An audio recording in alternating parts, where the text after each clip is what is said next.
Hello guys, in this video I'm going to show you how to create a savings jar on your Wise account. First we have to open up the app, and here it opens up in the home menu.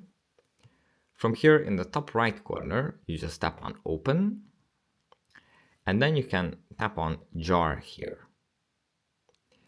And then you can open a jar account. Let's say here you tap on open a jar, and here you can name it whatever you want to, like savings, travel, rent, bills, or a rainy day.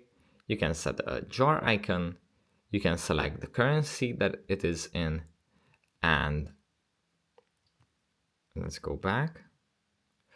Once you selected everything, you just tap on open jar, and here you can select whether you want to have your jar as stocks, so the money will be used to buy stocks, or you don't want growth and you can keep your cash as cash.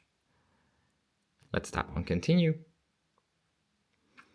and here there is a short explanation of what you are going to get from stocks.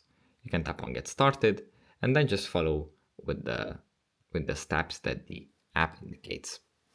That's it for this video. Don't forget to subscribe, and I'll see you in the next one.